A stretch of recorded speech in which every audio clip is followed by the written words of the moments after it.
Lights in celebration of the final lap of the race here as he moves down the backstretch, and there you see the stopped car, and this should be the checkered flag coming out momentarily. You see the starter looking, indeed trying to pick out the winning car, and there it is. The 12 Hours of Sebring is over. Nissan have won it, sweeping the top 2 spots. It's been quite a day, and we're going to wrap up the entire story for you, recap the action here as best we can here in the darkness and the rain. We're going to take you back to the daylight hours and show you all the things that brought it to this moment when Jeff Brabham wins the 39th running of the 12 Hours of Sebring and breaks a 5-race losing streak and demonstrates, David, that he is indeed still the top cat in this form of competition.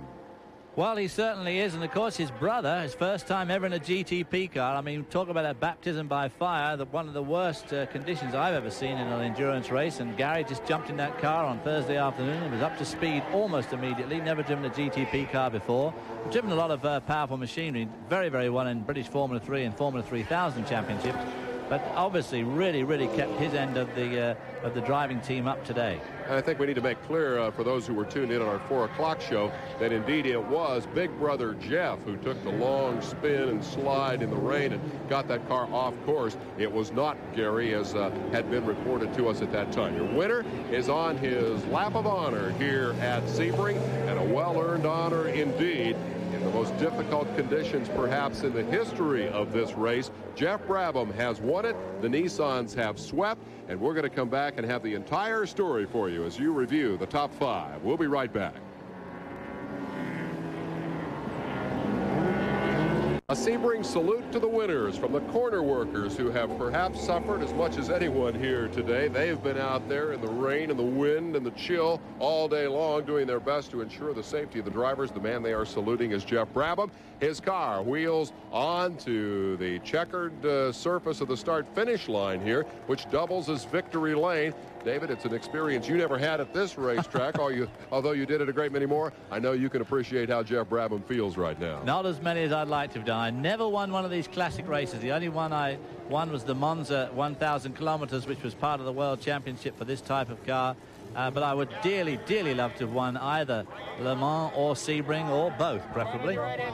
Here's the man who did win it, coming out of the car now. His teammate Beth Daly there to meet him. His brother will join in the celebration, as David points out.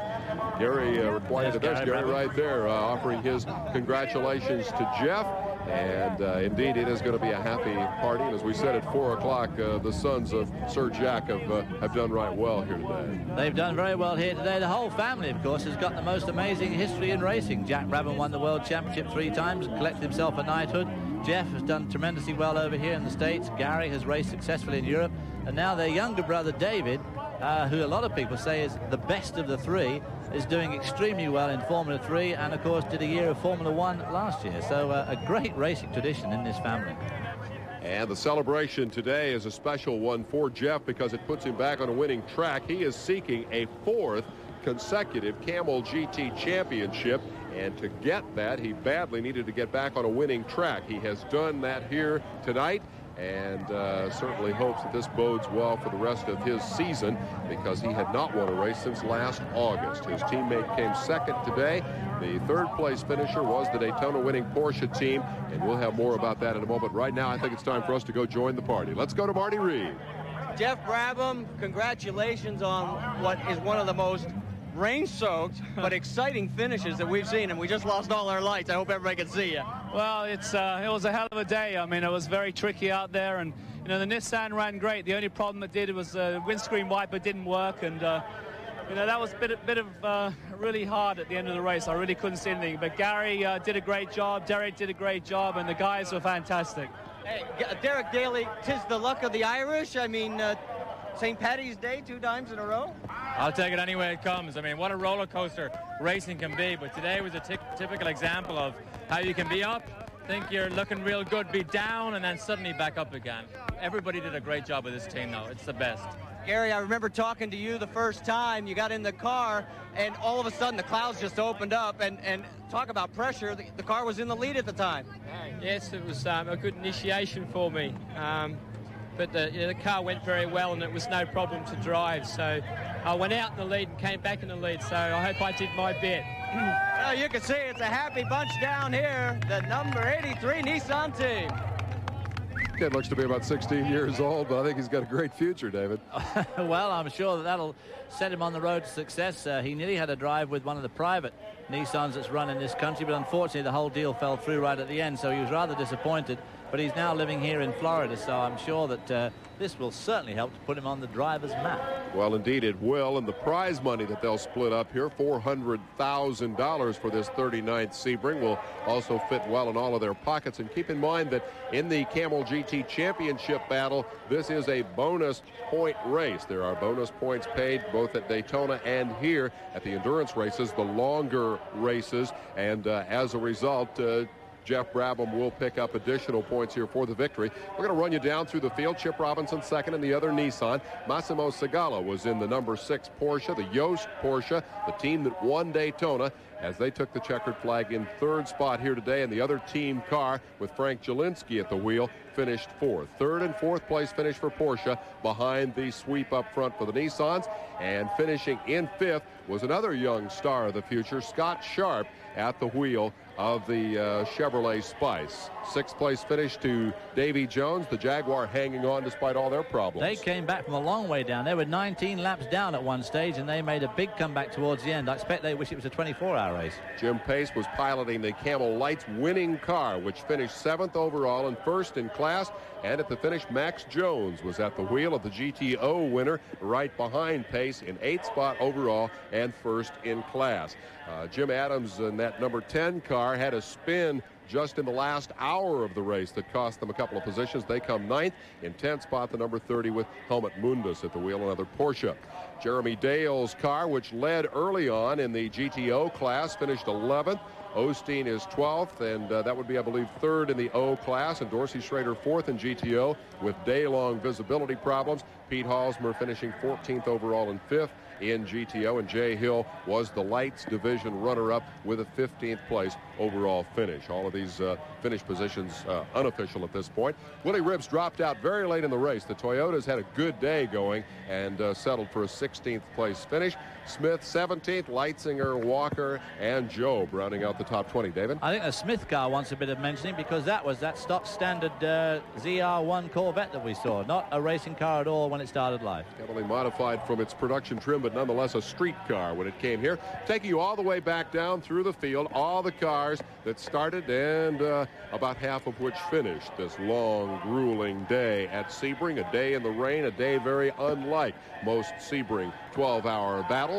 And for most of these drivers, it was indeed a short day. Some good names in that bunch, too. David Loring there at the end obviously didn't do too well. It was a shame, because they were running very, very strongly in that GTU class all day. They must have had troubles near the end of the day. You saw Hurley Haywood go by in 42nd spot. He set a record for consecutive Sebring starts 2 years ago, and has now this day set a record of 19 starts in the Sebring 12-hour. No one has ever started that many races before. Unfortunately, his car owner crashed the car, and Hurley settled for 42nd place. The victory party is underway. We'll be back with more at Sebring in just a moment. Hours of Sebring, and winning the 12 Hours of Sebring over Porsche. Meanwhile, in the GTO division, the battle we expected took on a new dimension. It was the American-built Mustang against the Mazda and the Nissan, and Marty Reed is with, it appears, the winning team. Robby Gordon on the right of your screen and Max Jones on the left, champions in GTO. Robby, I want to start with you. This is 2 years in a row you've won at Daytona, 2 years in a row now that you've won at Sebring. I mean, do you realize how jealous David Hobbs is getting up in the booth? Well, you know, it's really nice to be driving a Jack Roush prepared Whistler Mustang. You know, the thing just doesn't fall apart, and when the car doesn't fall apart, you know, you're going to make it to the winner's circle first in an endurance race. Max, this was the second wettest race in the history of this event. What was it like out there, really? It was tough, because we had lost the wiper early on, and so it was really difficult to see towards the end here. But Jack did a great job in the car, and the team did a great job. I mean, we beat everybody in the pits today, and I owe it all to Jack and the crew. Those guys did an outstanding job. They kept us in the race, and Robby and I's job was pretty easy, just driving it around. Here comes the champagne all over the place.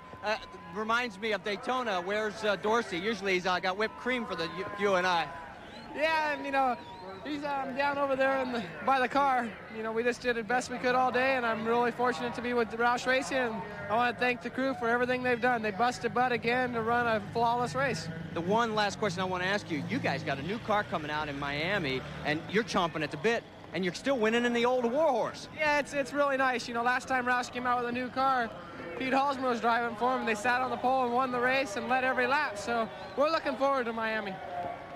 I'm looking forward just to keep running with Jack. Anytime you run for Jack and Ford and the Whistler, they give you an outstanding car to drive, and it's just been a great day. I really wanted to win this Sebring race for a long time. This is my 7th year coming here, and I finally got my win. Congratulations, guys. We'll be back with Charlie Morgan, Jim Pace, our Camel Lights winners, when you guys are ready. It would be fun to talk to Jack Roush. I believe Jack Roush is already in the airplane and bound for Atlanta, where tomorrow his Winston Cup stock car will be racing. And so he is indeed a busy, busy owner. Ford has now 47 IMSA GTO wins. Look at that, 43% of their starts they have been a winner, and that is the Roush record. That's a tremendous percentage of starts, but nothing like the start-finish record that Robby Gordon's got in those two really, really long endurance races, Daytona and Sebring. To have done only 2 of them and won them both, I mean, 100% is a pretty staggering record. That young man is destined to be one of the great stars of the game. Max Jones took the checkered flag. His teammate was Robby Gordon, and they have won the GTO class here. And we'll be back with more of our wrap-up of how this race was won right after this. Sebring, the 39th running of the 12 Hours of Sebring, live and exclusive on ESPN. You're looking at the results of the light division, the miniature prototype cars here. The race won by Jim Pace and Charlie Morgan as they basically held on, maintained their pace, and the cars in front of them had trouble. Well, Jim Pace, it's a pretty good start for him. You know, he's only been in racing for 3 years. This is his first year ever in a GTP type of car. So pretty good result for them. You know, it appears, David, that for all of your complaining about the many times that you've tried here and failed, it appears that this business of a few starts and a lot of wins is becoming pretty common here. We have Beth Daly, who's run the race twice, won it twice. Now, we can attribute that to luck of the Irish, but then, too, Robby Gordon is 2 for 2. So, and Jim Pace has been in here once, and he's won it once. Well, it seems to be that perhaps there's a pattern developing here. I'm not sure. I've been doing something wrong somewhere. I'm David Despain. This is David Hobbs, and we've enjoyed an exciting and an interesting 12 Hours of Sebring. In the background, the celebration continues, and back beyond that, 80,000 people in the dark are trying to find their way out of this place. It is the largest crowd ever to come to Sebring. The place was absolutely jammed today. They endured the worst weather in history, and now the celebration begins. I think the crowd, too, would have been truly staggering if the rain in Florida had not been so appalling this morning. It must have kept away many thousands of people, local people, who would have come to the race if they'd looked out the window and not seen that terrible weather. So a pretty staggering crowd considering the lead up to it. Well, of course, they've done a great deal to improve this Sebring race course, and I think the promotion of the event has improved right along with it. Let's go down trackside to Gary Lee and a special guest. Indeed, we've talked to Beth Daly several times today. This is the missus. This is Beth Daly, who is holding the hardware, and she said, look, I have my good luck. Turn the other way, okay. My good luck shamrock earrings that cost, what, $1.95? $1.25. I want you to know that this lady is a world champion. Derek has driven in Formula One, Indy cars, IMSA, but this lady is a world jet ski champion. Well, this is not the jet ski championship.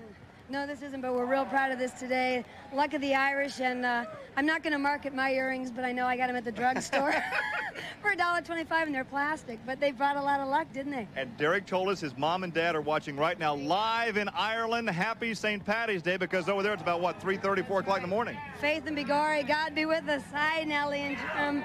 All right, there's the Mrs. Beth Daly, and I understand we have some comments now from the Lights winners. Let's go back down pit road to Marty Reed.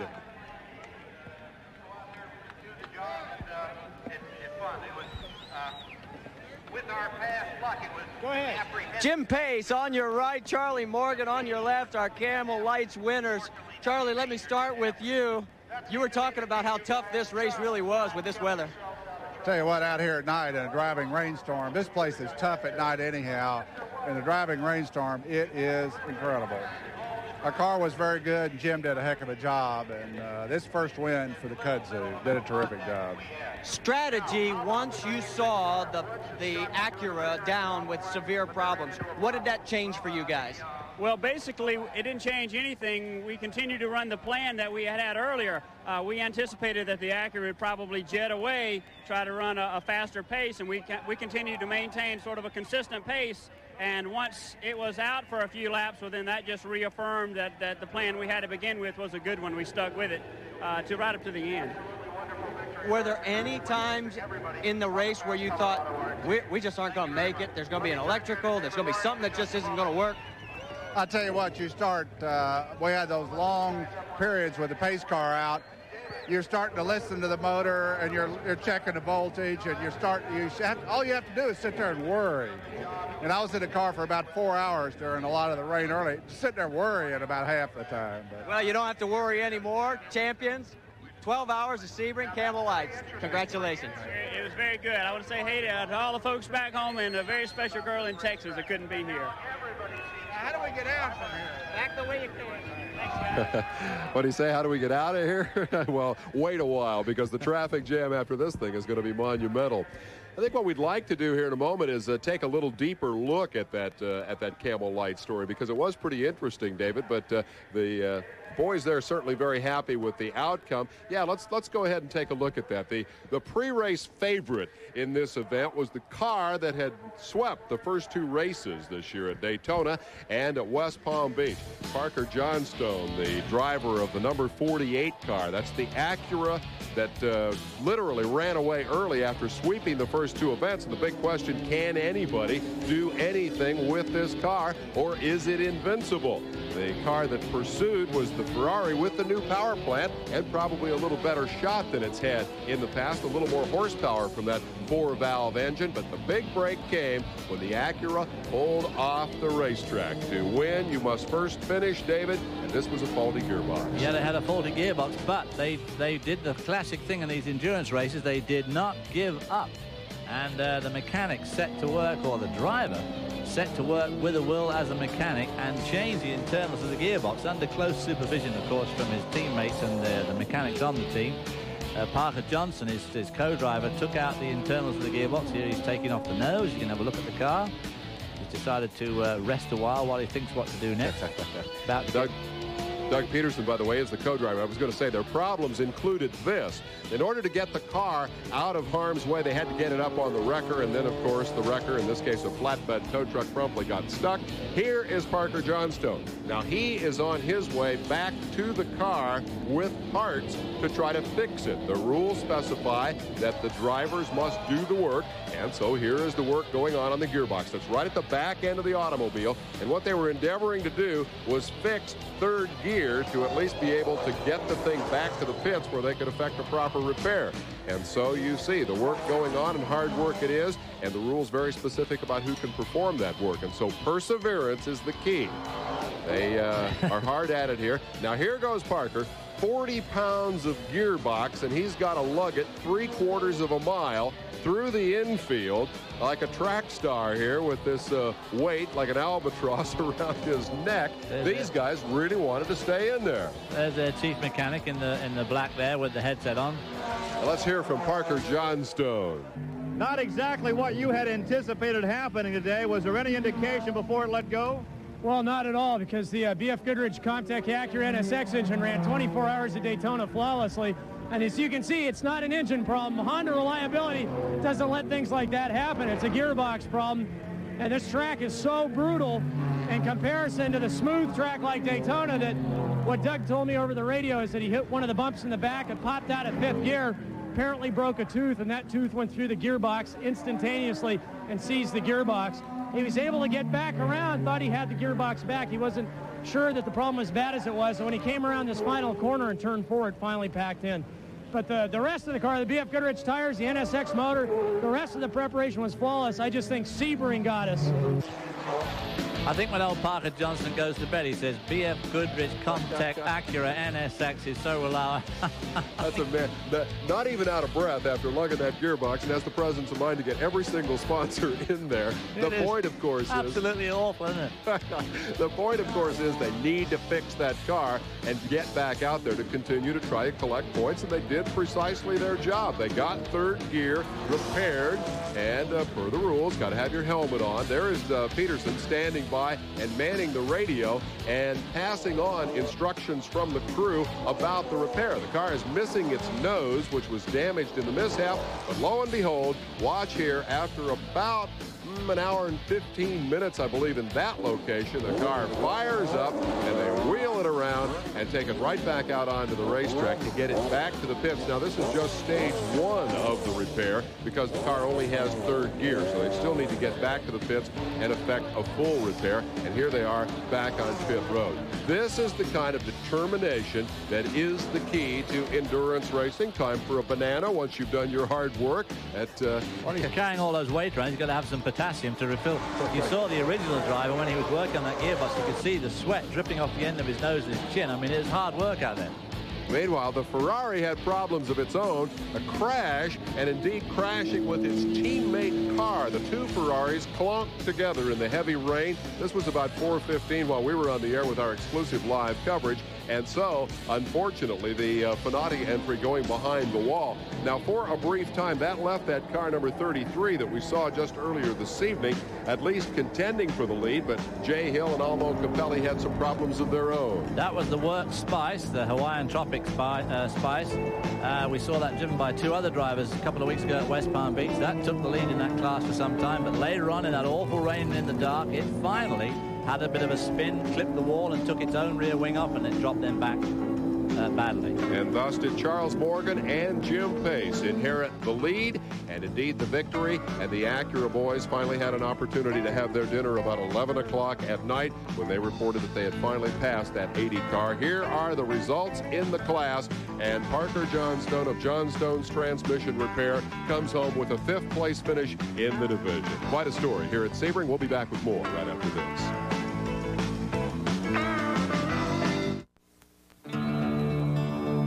You're looking at precision equipment. Precision equipment for precision engines. Exxon gasoline. Because the more sophisticated today's precision engines are, the more sophisticated today's fuel must be. Exxon gasolines. Precision equipment for precision engines. Just turn the key.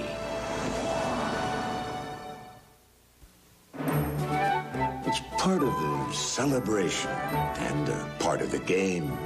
It's a big night out and a warm welcome home.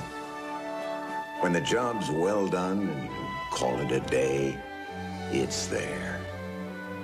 And for 80 million responsible Americans, it's simply a good part of the good life.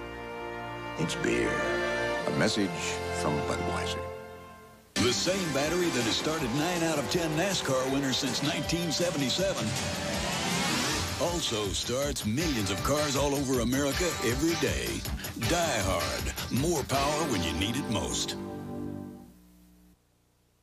Brett Bodine, one tough driver, talks about Quaker State, one tough motor oil. At North Wilkesboro, that Carolina asphalt was hot enough to fry our King Racing Buick.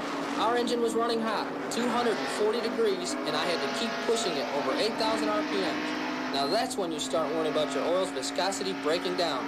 But when the going got tough, the same Quaker State you can buy right off the shelf was tough enough to get me to the finish line first. Quaker State is one tough motor oil. As you take a look at the results of the GTU division here at the 12 Hours of Sebring, it's a big day for the Leitzinger family. We're going to show you the top 10, and we're going to get it right down trackside where we understand the winners are standing in the rain, and so we're going to try to move things along by going to our winner interview in GTU. Right, on the right is Bob Leitzinger. On the left is David Loring, our GTU champions.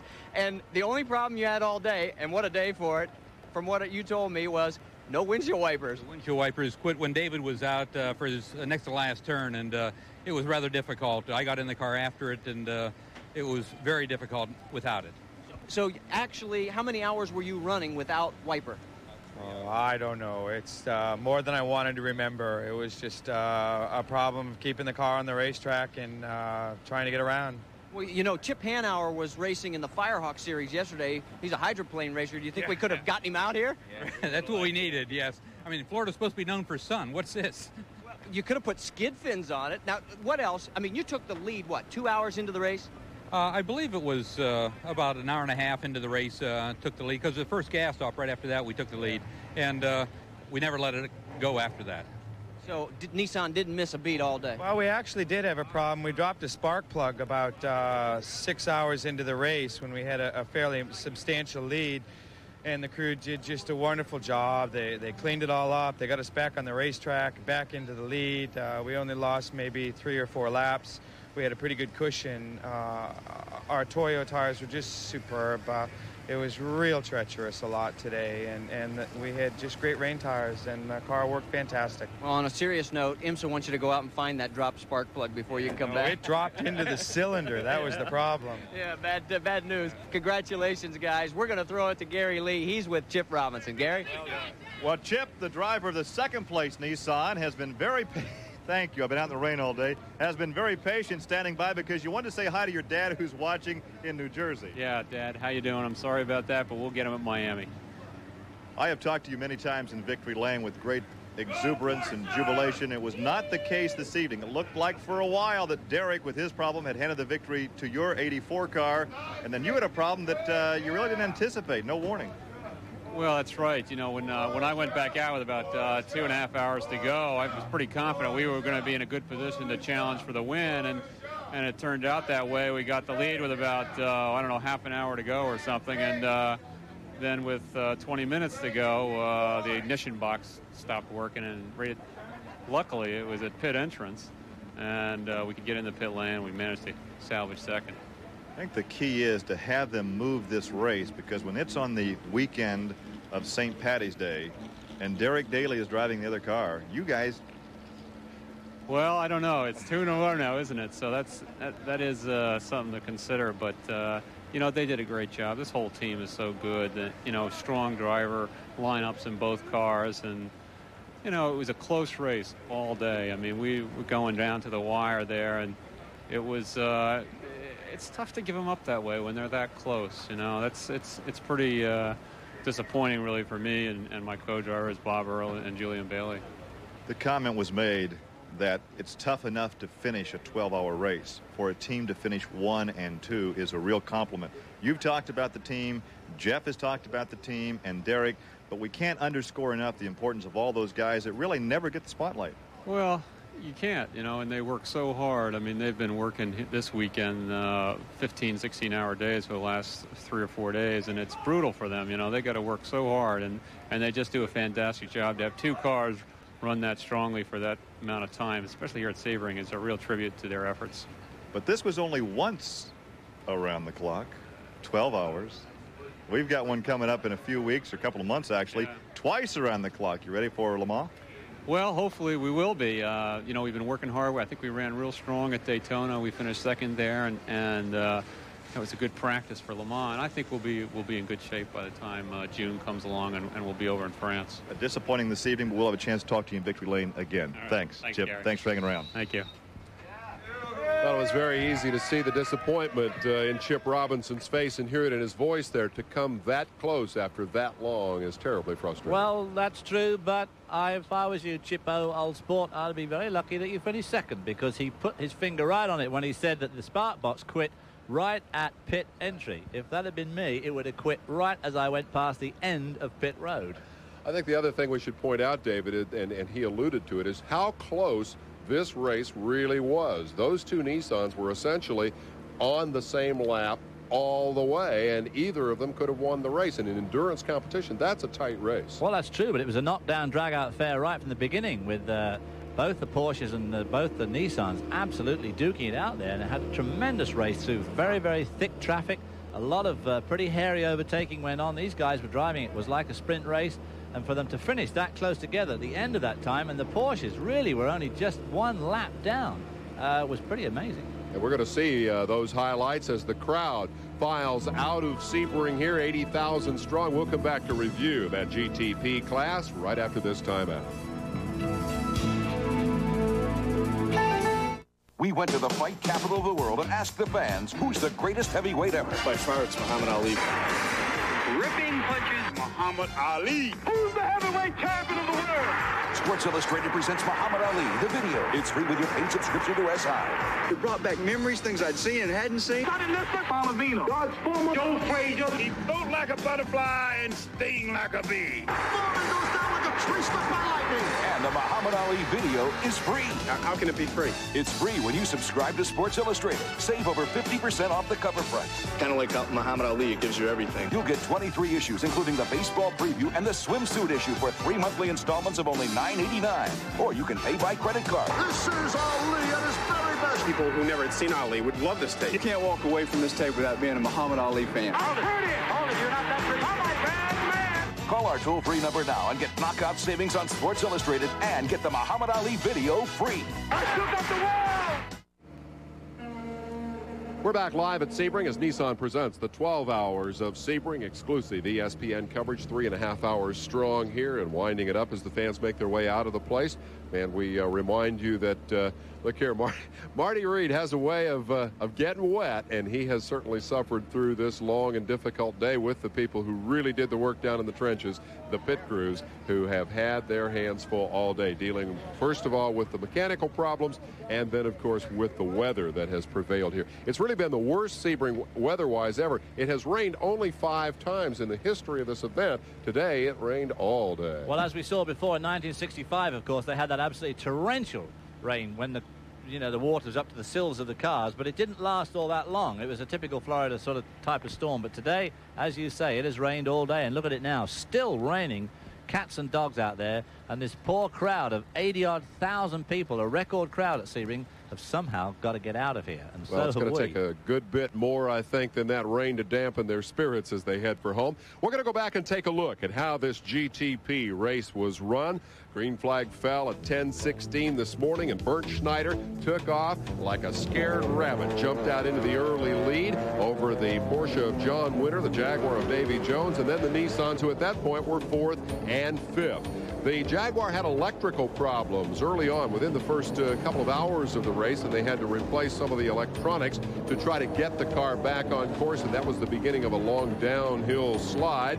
Meanwhile, the 84 Nissan setting its sights on the second-place car, the number 7 Porsche, which surrendered that spot subsequently in the pits and also began a slow fade for the second of the Yost automobiles. They would come back later in the race, but at one point they were some 4 to 5 laps behind the front-running Nissans, and this is the first of those long pit stops that got them into trouble.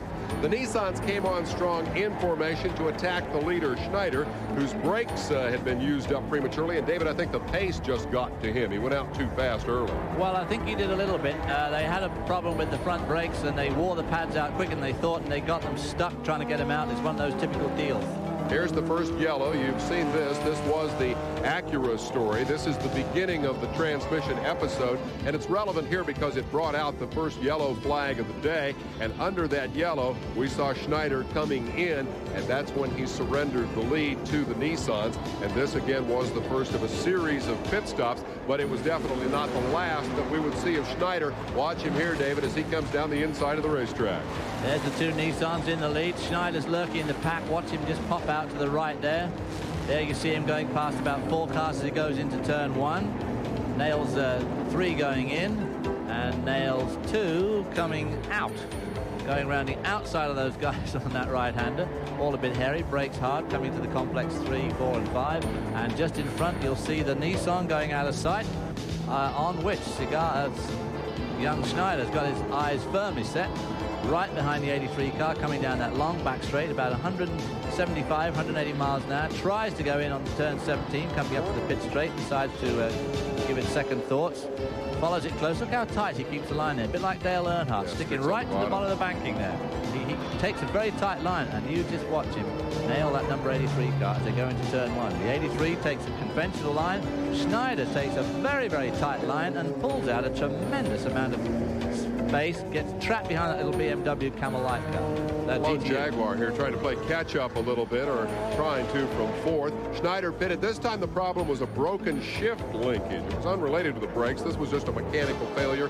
Part snapped in there, and that dropped the car some 3 laps down. It left the Toyota team to battle at that point for third and fourth. And here we see the 99 car making the pass on car number 98. And at the time, if memory serves, the pilot there was Juan Fangio II. Great name in world motorsports. He is, of course, the nephew of Juan Manuel Fangio. Rocky Moran, the pilot of the other car. Here is the continuing battle with the Nissans. The 83 car at that point driven by Julian Bailey, passing the 6 car, the Porsche, who is at that point several laps down. The 98 Toyota didn't have a very long day, unfortunately. It stopped prematurely, left the 99 car all alone. A 1-car team like the Jag, but nonetheless running strong in third place, and carrying the hopes of Dan Gurney, who was one of the great driving competitors here and is now a car-owning competitor.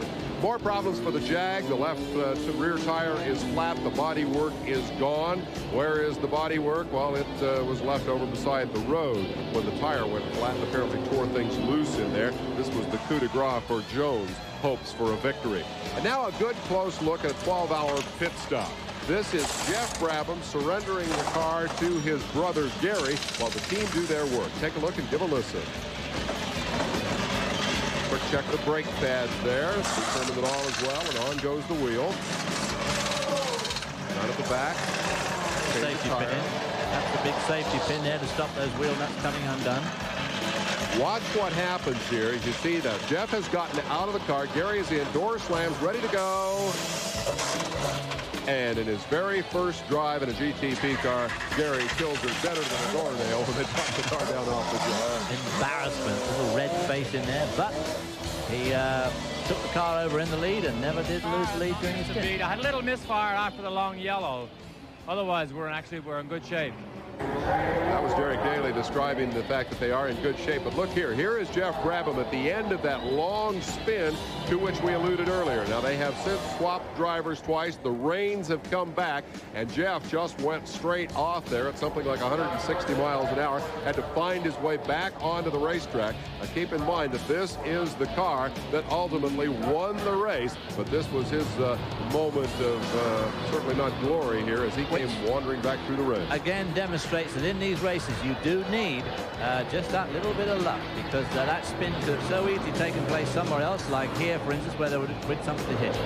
Here's the 99 car in the pits, and this is the beginning of the Toyota team's downfall. They have a windshield wiper problem on that car. Here we see the restart with the Nissans out front, followed by the number 7 Porsche, the Daytona winner, which at this point has worked its way back up to third, and then the number 99 Toyota. And by now, as you see, the headlights are on, the rain is falling, and we are getting back after a long, long series of green, but the problems continue. This is the Hotchkiss, Adams, and Cord Porsche taking a spin. This one did not bring out a yellow, but several similar incidents did. Cars stopped in dangerous places on the racetrack, and the pace car nearly ran out of gas at one juncture in this 12-hour event. As we moved into the darkness, the yellow certainly flew its share here today. Well, the pace car wasn't expected to do 3 hours, something that would have taken a full leg to Florida. As we got down to the finish, we had the 83 Nissan on pit road. It appeared that Jeff Brabham had lost his chance to win when Derek Daly spun and tore the wing off the car. Daly was all down in the dumps and thought that the luck of the Irish had surrendered him, but lo and behold, with something like 10 minutes to go in this race, Chip Robinson's car simply stopped running at the head of pit road, and that allowed that 83 Nissan to come home a winner. So the luck of the Irish is indeed intact. Jeff Brabham has broken his 5-race losing streak, and all in all, it was a very exciting GTP race. Well, it was exciting, and as you can see, it was incredibly eventful. I mean, just an awful lot of things happened out there all the time, and a lot of people were a bit lucky. Got away with sort of blue murder, and but Jeff and his brother came through to a tremendous win here, just scraping home ahead of their teammates in the 84 car, and they in turn were just ahead of the 2 Porsches. Bob Wallach repassing the 7 car and the 6 car, coming home in 3rd spot.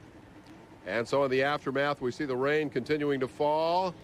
The quiet has returned to Sebring, and we'll be back to tell you more about how we reached this point right after this timeout.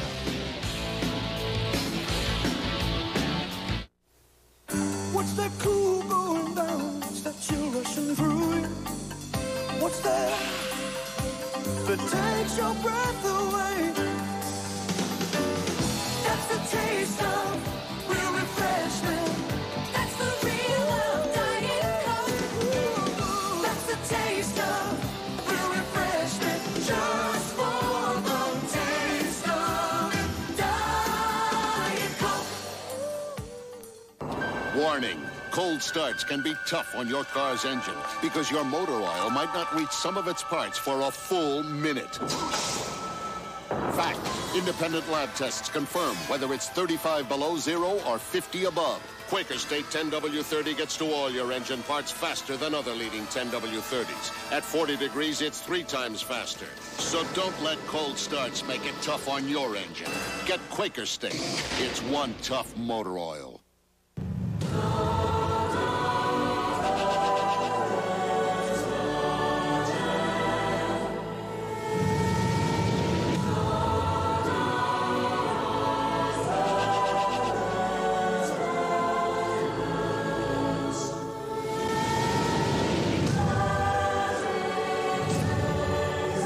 Whatever the road, whatever the weather, there's an Audi that lets you take control. Championship basketball continues at the National Invitation Tournament. Watch the best field in years in second round action live Monday night at 7:30 Eastern on ESPN. Nissan presenting the 12 Hours of Sebring, ESPN exclusive coverage, 3.5 hours worth live from Sebring. With the rain falling, we go back down trackside to the guys who have suffered today. Gary Lee.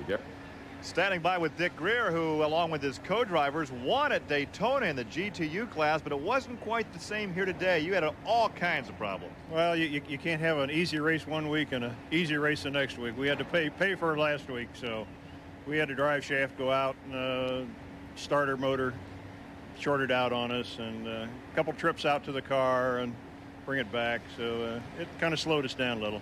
You made an interesting observation with all the high buck teams that are doing well here this particular race day, and you said, you know, we don't have those dollars, and while these other guys can go back, the drivers, and dry out and enjoy something to eat, you have to load everything up and head back to Columbus. Yeah, we're still loading. We're get it all packed up, and boys will head home tomorrow. I might stay down a day.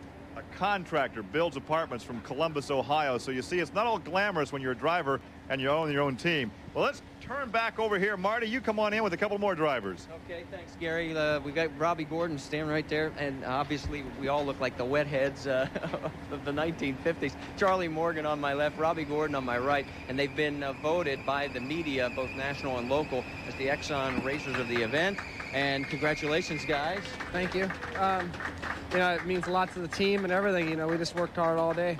Now, the way this award works, we should explain very quickly, is the media votes on for the outstanding performance in GTO, GTU, the outstanding single performance in GTP and Lights, and then at the end of the year, everything's totaled up. There's a financial reward, a couple of trophies, but it says a lot in this race about the talents that you two put out there. Well, thanks a lot, Marty. Quite an honor, and this is the first victory for the Kudzu, and it couldn't have come at a better time for the Essex team. We won here last year, but we've had a long dry period for about a year, and it's just great to win again. Well, you can see that the emotional high of being out in victory lane is sort of mellowed a little bit because now easy guy, easy. Charlie has finally figured out how wet he really is, don't you? I'm freezing to death out here. This is my third driver's suit, you know. Hey, at least you've got three. Like this, he's got Congratulations, guys. You did a great job. Thank you. All right.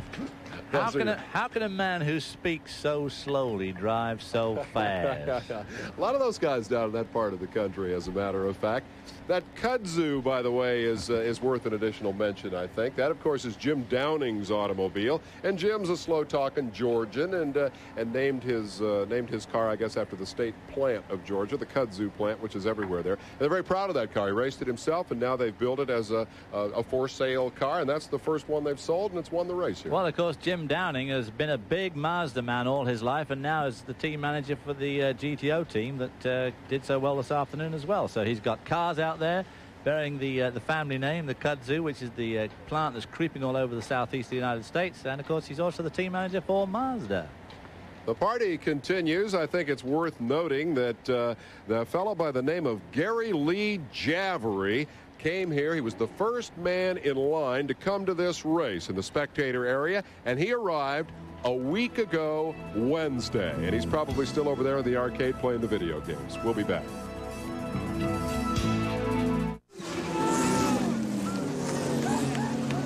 If these guys were renting Chrysler cars from General, they'd be getting free unlimited mileage for all 1,400 miles. They'd also be getting fast, friendly service. But best of all, instead of paying $250,000 for 12 hours, they'd only be paying $19.91 for 24 hours.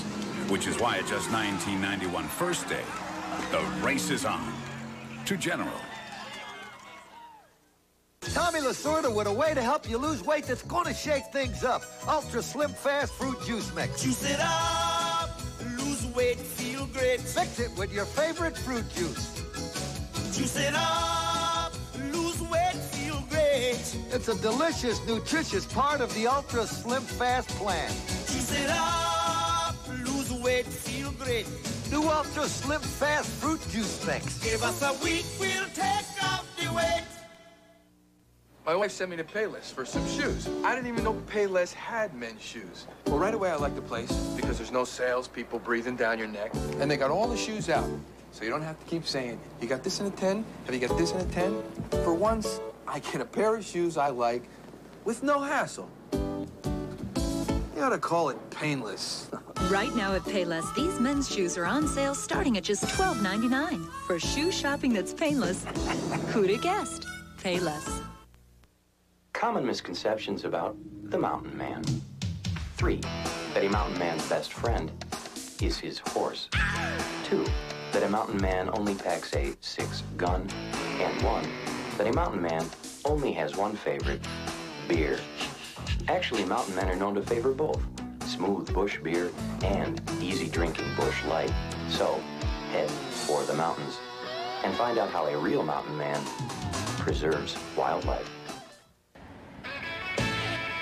The year was 1966. The 12 Hours of Le Mans began, or the 12 Hours of Sebring, beginning with the Le Mans style start, the then traditional start. See that car that's just sitting there on the pole? Well, that is Dan Gurney's automobile. Fastest qualifier, unfortunately wouldn't fire up. He came back, took the lead, and then with 2 minutes to go, broke and pushed his car across the finish line.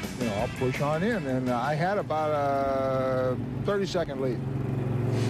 Well, I asked if is it okay to push this in, and the corner worker said, sure, go ahead, and of course that wasn't his responsibility or anybody else's, so I pushed it on in, and actually finished second place by pushing across the line.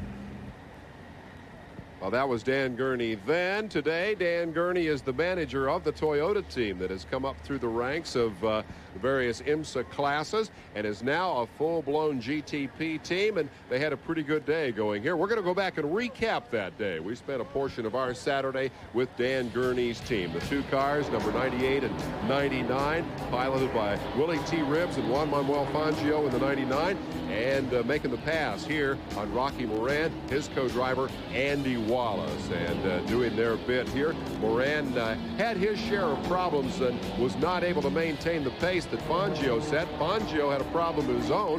First, the windshield wiper quit working, and subsequently a serious communication problem developed. So Dan had his hands full here as he chatted with Fangio, and they talked about the difficulties that they were encountering just staying on the racetrack. Yes, Juan is asking us if we can hear him, which we can, but he apparently can't hear us. I think he may have, somehow it may have pulled out his plug, so we won't know. We're trying to reach him with the old-fashioned chalkboard. He is running nicely, but we don't know what's going on yet. The Gurney's problems beginning to compound now. Willie T. Ribbs standing by to go in for Fangio. And here will be the driver exchange as Ribbs gets set to go out and do his business in replacement for Fangio. Let's hear what Willie has to say.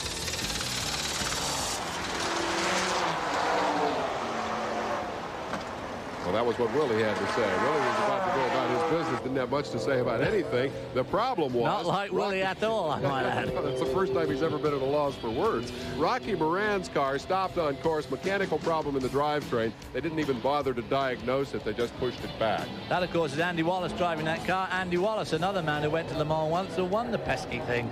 Here is the 99 car back in now. The communication problems and the windshield wiper problems have combined to actually stop them for some time. They had moved up as high as third in the race, but finally late in the day, as the crew maintained their hopes, the sad truth, the 99 car blew up, broke, stopped, and you see the disappointment on the face of the man who settled for second here in 1966 as he pushed himself across the finish line. Dan Gurney didn't manage to put such a bad face on it, though, after all. It was a disaster, and you know, when it's okay if you're running by yourself, but when you get behind traffic, the spray that they kick up over 100 miles per hour, you can't see anything. So it's better to come in and fix it than take yourself out, because you could go off the road or run into the back of somebody, then it would put you out. Ribbs talking about what it's like to be out there flying blind with no windshield wiper. When it was all done, well, Dan had a smile. I said the squirrel died. Well, we didn't really have a squirrel in there this time, but we did have we have a serious problem. Ron was doing a tremendous job without any windshield and without any radio, and it was starting to look like we were really going to finish, but this is a serious mechanical. Gary tried as hard as he could for several minutes to get Dan to tell us what was wrong with that car, and Dan never would say. You'd never like to admit that your car broke. Dan Gurney, one of the great champions of our game. Let's go down trackside. Marty Reed is with Dorsey Schrader, who carried our camera today. With Dorsey, us now thanks for is the man who can finally see, Dorsey Schrader, and tough go of it for you today. We saw you on the in-car cleaning the windshield. And that was for the viewing audience, actually, because I knew they couldn't see out that windshield since I couldn't. So I risked my life running 700 miles an hour to clean that lens on that camera. Yeah, you even cleaned the lens on the camera. We appreciate that. But tell me the truth now, because right before the checkered flag, you had to come in twice. You could not see it all. Was that frightening? That was the scariest thing I've ever done, actually. It was just like driving with someone, you know, putting their hand in front of your face. I couldn't see anything. And I went off the road there right at the end, and I didn't know where I was at. I literally didn't know on the back straightaway where I was at, which is not all that uncommon. But, yeah, I mean, it was no fun. If I look like I'm having fun right now, I'm doing a good act, because I'm not having any fun right now. Well, the old warhorse gets retired after this race, so you can send back to the factory and get the defroster fixed. Yeah, but I'm pretty sure Jack Roush doesn't ever get rid of anything. I've seen his warehouse before. You know, that Dino chassis, which has brought Tom Gloyd to a championship, and Scott Pruett and myself, that'll probably be recycled and go back out into a Trans Am car or something. It's probably got more wins than any chassis there ever was, and it's a good car. It's just I told them they should have kicked the windshield out. Well, the points battle is still up for grabs as we head to Miami. We'll see you there. We're going to have a bad Mustang at Miami. Dorsey Schrader, a former Trans Am champion, and as we join David Hobbs here, a former Trans Am champion too, it's probably worth noting that the Trans Am Series is going to be coming here October 4th through 6th, round 15 of 16. We'll be back at Sebring in a moment. Now over here, we're going to put that computer. You don't want it over there? I don't know. When the moment comes to build your dreams, no card's better than Gold MasterCard. This corner's for your weight machine. With more buying power at nearly 3 times more places than American Express. This wall's for your trophies. No pressure, though. Yeah. Gold MasterCard, piece by piece, the best gold card to master the moment. Now this is a baseball. The real thing, talking about the real thing. The real thing. You're talking delicious, refreshing, one-of-a-kind taste that can't be imitated. And when that icy cold Coca-Cola Classic hits the back of your throat, you know you're drinking the real thing. The real thing. Can't beat the feeling. Can't Subway's Cold Cut Combo. It starts with a foundation of the freshest bread anywhere. Baked every 4 hours in every Subway store. Then cheese, 3 kinds of meat, and whichever of our 9 tasty fixings you choose. Total construction cost, $1.69. It's time to eat. Subway 6-inch Cold Cut Combo. For $1.69, we can build one for you.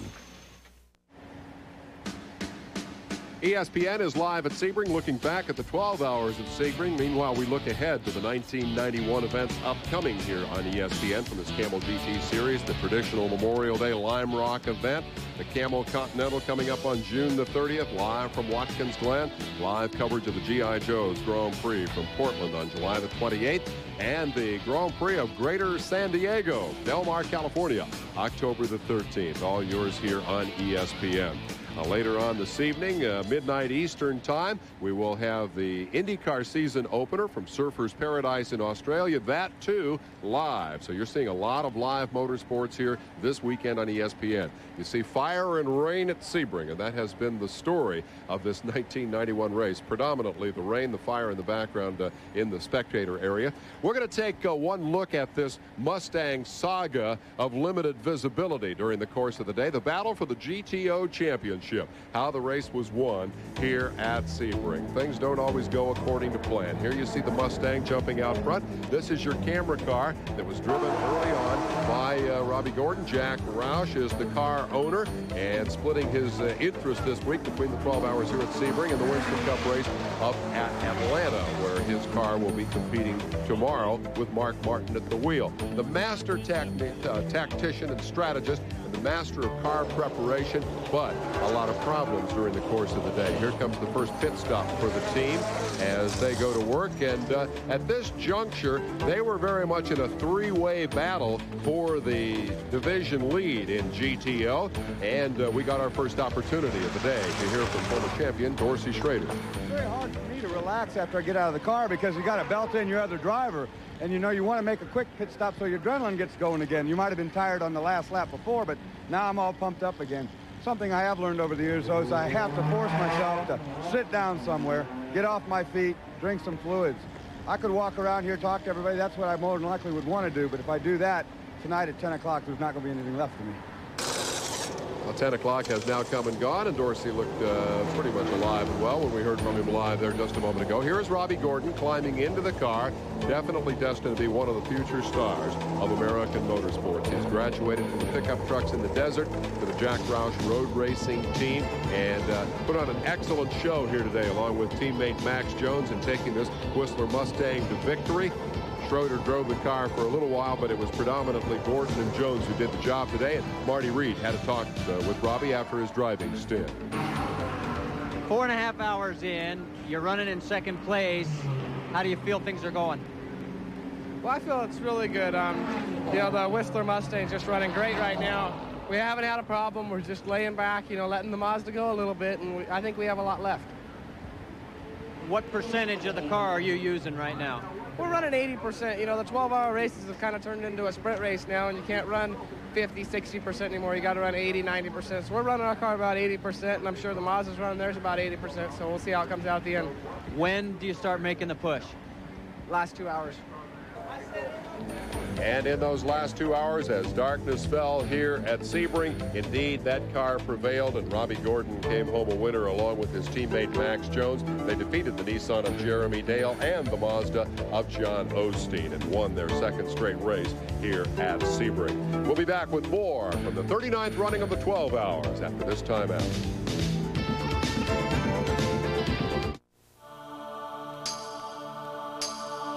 If you can't wait, you need the News Weekly of Motoring Auto Week. If you can't wait for driving impressions, get Auto Week. Auto Week drives them all and tells you about them first. If you can't wait for car news, get Auto Week.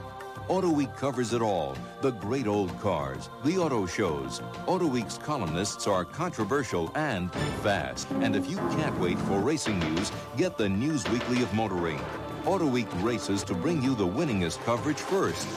If you can't wait, get Auto Week, the News Weekly of Motoring, now. Call 1-800-828-4100 for a full year. 52 issues at the special TV price of $19.95. Just 38 cents an issue. Save $80 off the cover price. You've thought about it. Stop waiting. Do it now. Call 1-800-828-4100 for the News Weekly of Motoring. Hi, I'm Bob Chandler. Be sure to catch our next Amazing Game special, this time from the Soviet Union. See why we call it amazing? Tuesday night at 9 Eastern on ESPN. Hi, I'm Chris Berman with a rare guest shot tonight with Jim Bergamo on the Sports Center, 11:30 Eastern Time. 8 of the 16 teams are into the Sweet 16. Big day for the seeds, and what a night in pucks. Another record for Wayne Gretzky, the Great Hall, looking for number 80. See you on Sports Center. ESPN is live at Sebring, Florida, as Nissan presents the 12 Hours of Sebring. The race is over. The Nissans have swept the top 2 spots in a spectacular day of racing. It's all been brought to you live and in its entirety by the Coca-Cola Company and your local Coca-Cola bottler. By Audi. Whatever the road, Audi lets you take control. And by Quaker State. The big Q is one tough motor oil. It has been a fascinating afternoon, and here we see that Nissan have moved up to their 3rd victory. You're looking at the overall wins by brand here, and Porsche still by far at the top of that division with 17 victories. Ferrari with 9, Ford and Nissan now tied with 3, but very significantly, Nissan with 3 straight. So 14 years from now, they'll have tied Porsche, yeah, right? 3 out of 3. That's the thing, of course. Let me tell you a quick story here about the very first race that was run on this racetrack. You didn't see it there in the graphic, but a Crosley Hot Shot won the very first race on this racetrack. I have the facts here from the book that was written by the founder of this race, Alec Ullman. A man by the name of Ralph Deshawn talked a Spectator into letting him borrow that Crosley. And the reason was it had a little tiny motor, and they had a performance handicap arrangement back then that determined who won the race. A Canadian driver by the name, a Dutch driver. He was a Dutch driver by the name of Fritz Koster, was so impressed watching that car running around in practice that he signed on to drive it. They knew they couldn't shift gears because the gearbox was so flimsy. They ran it around in high gear, wide open, broad sliding the corners. They didn't have a pit board, so they used a suitcase, and they won on New Year's Eve in 1950, the very first endurance sports car race ever held in America. So there. Absolutely fascinating. We'll take a break and come back at Sebring in just a moment. The 39th running of the 12 Hours is history.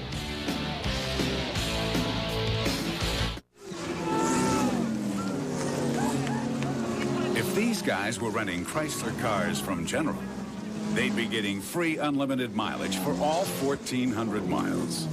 They'd also be getting fast, friendly service. But best of all, instead of paying $250,000 for 12 hours, they'd only be paying $19.91 for 24 hours, which is why at just $19.91 first day, the race is on to General. Common misconceptions about the mountain man. 3, that a mountain man's best friend is his horse. 2, that a mountain man only packs a 6 gun. And 1, that a mountain man only has one favorite, beer.